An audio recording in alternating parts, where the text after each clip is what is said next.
You could give an avoidant everything you have, every ounce of patience, every late-night phone call, every apology you didn't owe, every version of yourself bent smaller and softer just to keep the peace. And here's the sentence that should stop you cold. None of it buys you anything, not one bit of extra love, not one bit of extra trust. If that lands somewhere painful, it's because some part of you already knows it's true. You felt it. The exhaustion of trying harder for someone who never asked you to. Here's what almost nobody tells you, and once you understand it, you will never chase an avoidant person the same way again. They are not measuring what you do for them. There's no scoreboard for effort inside their head. There is exactly one currency they actually deal in, and it has nothing to do with how much you give. By the end of this, you're going to know precisely what that currency is, and more importantly, you're going to know exactly how to stop spending yourself into nothing trying to buy something that was never for sale. Let me start with a woman named Elena. For 4 months, Elena did everything right, or at least everything she'd been taught was right. She learned how her boyfriend Marcus took his coffee before he even asked. She remembered his sister's birthday when he forgot it himself. When he cancelled plans twice in 1 week with no real explanation, she told him it was fine, absorbed the disappointment quietly, and showed up even warmer the next time they spoke. She thought consistency of effort was the answer. Give enough, forgive enough, and eventually the walls would come down. They didn't come down. If anything, Marcus grew more distant the more she gave. And here's the detail that should catch your attention, because it's the detail almost everyone misses. It wasn't after a fight that he pulled away hardest. It was after the best weekend they'd ever had together. A trip, real closeness, him saying things he claimed he'd never told anyone before. 2 days later, the texts got shorter. 4 days after that, he needed space he couldn't explain. Elena spent weeks replaying that weekend, searching for the mistake. There wasn't one. She was solving the wrong equation entirely, and in a few minutes, I'm going to show you exactly what the right equation actually looks like, because it explains almost every confusing thing an avoidant person has ever done to you. First, let's clear up the biggest myth, because it's the one that keeps people stuck the longest. The myth is that avoidants are simply cold, incapable of real feeling, detached by nature. That myth is comforting in a strange way because it lets you stop trying. But it's also completely wrong, and believing it will cost you the ability to actually understand what's happening. Avoidant people feel things intensely, often more intensely than they let on, sometimes more intensely than people who wear their emotions on their sleeve. What they don't have is a nervous system that interprets closeness as safety. For most people, getting close to someone they care about triggers warmth, comfort, relief. For an avoidant person, the exact same closeness can trigger something closer to a threat response. Not because you are threatening, because somewhere early in their life, needing another person got associated with danger. Think about how that association gets built. A child reaches for comfort and instead gets criticized for being too sensitive. A child's private thoughts get read. Their door gets opened without knocking. Their "I don't want to" gets overridden again and again because an adult decided they knew better. Over enough repetitions, that child's brain draws one clean, simple conclusion. Closeness means control. Needing someone means eventually losing yourself to them. That child grows up, and the defense system that protected them once is still running, fully armed, decades later, in relationships that have nothing to do with the original danger. And here is the single most important sentence in this entire video, so I want you to actually hear it. An avoidant person is not protecting themselves from you. They are protecting themselves from the feeling of disappearing into you. That's the whole engine. Everything else is just gears turning around that one central fear. Here's what makes this so hard to spot from the outside. The nervous system doesn't check your intentions before it fires. It doesn't pause and think, this particular person is safe, this particular relationship is different. It just detects the pattern, closeness increasing past a certain threshold, and pulls the same emergency lever it's pulled 1,000 times before, regardless of who's standing on the other side of it. You could be the kindest, most emotionally generous partner this person has ever had, and the alarm will still go off, because the alarm was never actually about you. It's about a threshold being crossed, the same threshold every single time, no matter who's crossing it with them. Now, here's where almost everyone gets it painfully wrong, including Elena. They think the way to earn an avoidant's trust is through effort, through proof, through doing more, forgiving faster, showing up bigger. So they cook the meals. They remember the small details. They text first every single morning without fail. For a while, it almost seems to work. The avoidant person leans in, softens, opens up a little, and then, without warning, they pull back. Not because the effort wasn't enough, because the closeness itself crossed a line their nervous system had already drawn long before you ever met them. You didn't fail. You succeeded, and that success is exactly what triggered the retreat. This is the part that will change how you see every hot and cold cycle you've ever experienced. It is almost never random. Go back through your own memory right now, if you've lived this. Think about the actual moment an avoidant person you cared about pulled away. Was it after conflict? Or was it after something good? A night that felt closer than usual. A conversation where one of you said something real. 9 times out of 10, it's the second one. Closeness is the trigger, not distance. So if effort isn't the currency and closeness itself can actually backfire, what is the one thing avoidant people actually value?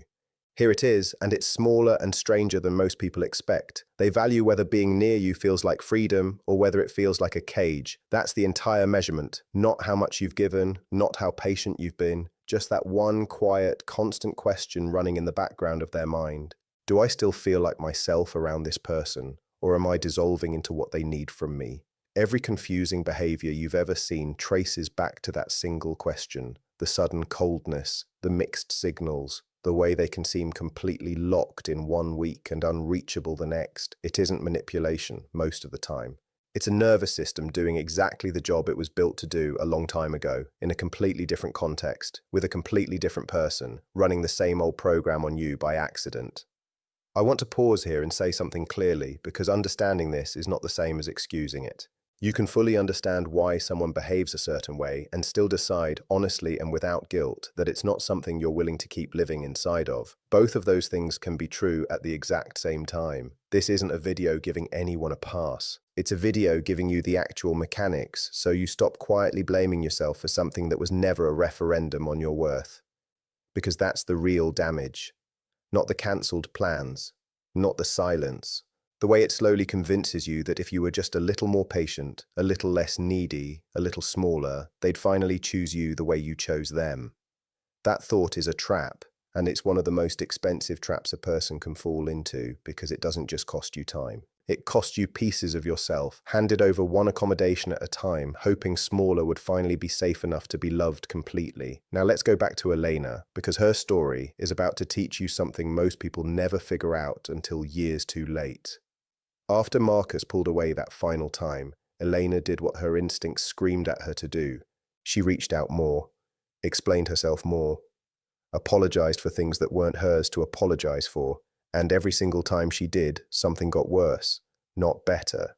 Here's why, and this is worth writing down if you're the type of person who takes notes. Every time you chase harder in response to distance, you confirm the exact fear the avoidant nervous system was built to avoid. You prove in that moment that closeness with you does mean losing control, that love does mean being consumed. Your instinct to close the gap is the single fastest way to widen it. So what actually works?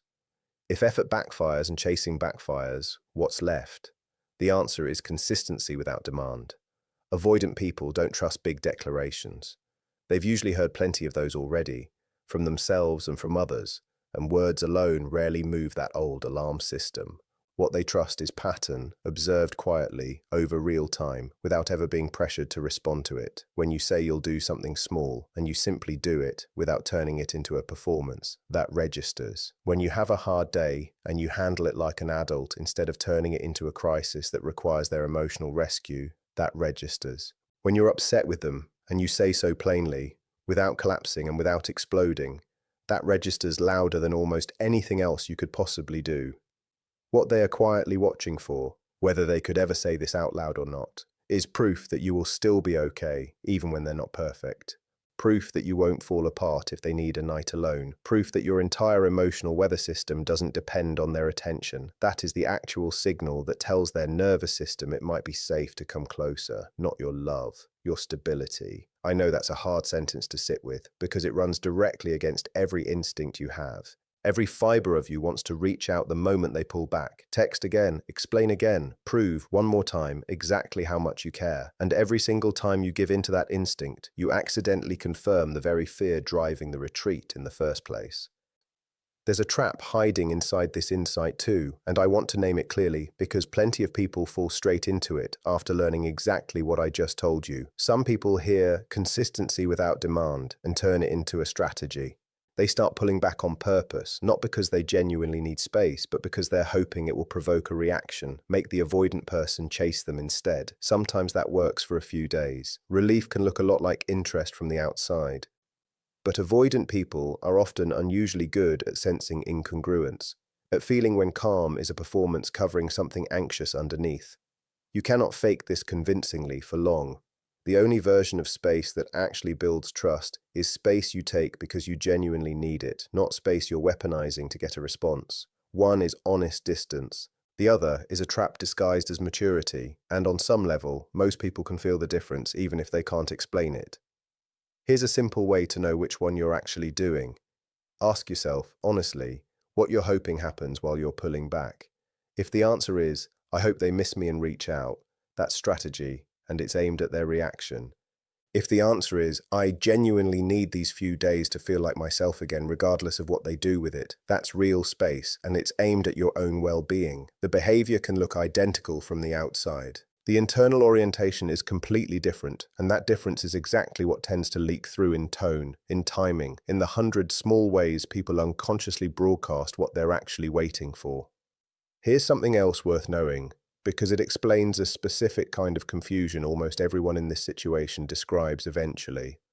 Sometimes an avoidant person will say exactly what you want to hear, that they miss you, that they see a future, that this feels different from anything before, and then, days later, their behavior completely contradicts every word of it. This usually isn't dishonesty in the moment. When they said it, they likely meant it completely. But words and nervous system responses don't always agree with each other. A person can genuinely want closeness and simultaneously feel physically unsafe inside it, both at once, without any contradiction in their intention to deceive you. Believing only the words and ignoring the pattern that follows them is how so many people end up staying years longer than they ever should have. So let's talk about what you actually do with all of this, because understanding the mechanism only matters if it changes your behavior. The first shift has to happen internally, and it's the hardest one by far. You have to build a life that isn't sitting in a waiting room for their response. Not as a clever tactic to make them want you more, even though it often does exactly that as a side effect. You do it because your own well-being cannot stay hostage to somebody else's nervous system. When you have friendships, goals, a sense of identity that exists fully whether or not they text back tonight,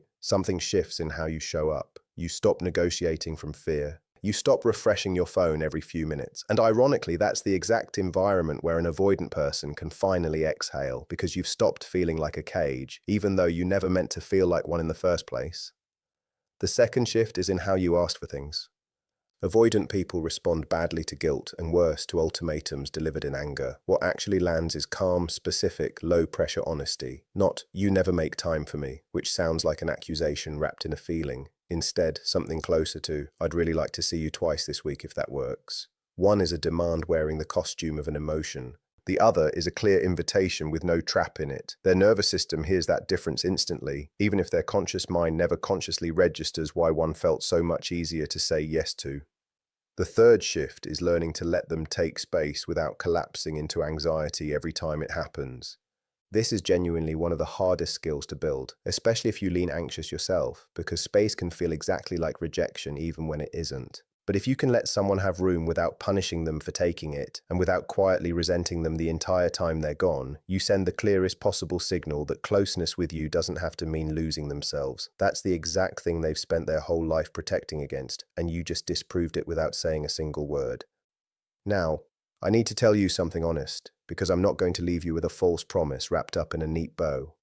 None of this guarantees that any specific avoidant person will change, open up, or choose you fully. Some wounds run deep enough that no amount of patience or stability from another person can override them. If that happens, it was never a reflection of your worth. It's a reflection of work only they can do on their own timeline, that no amount of love from you can do for them.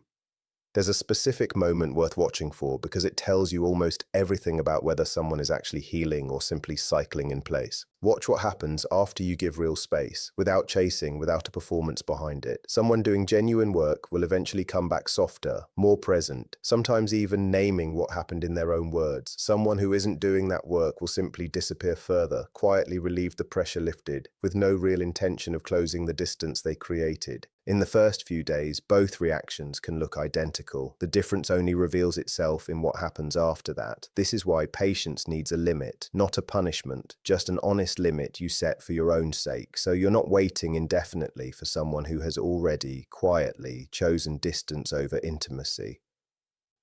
There's something else worth knowing, something that happens far earlier than most people realize, usually in the first few weeks of getting close to someone, long before either of you would even call it a relationship yet. An avoidant person is quietly running an evaluation the entire time, and it has nothing to do with how much they like you. They already know that part. What they're actually watching for is whether you'll stay reasonable when they need distance, whether you'll spiral into panic or anger or silent punishment, or whether you'll handle it like someone who trusts their own footing. Every time you pass that test without even knowing you were being tested, trust quietly accumulates somewhere you can't see.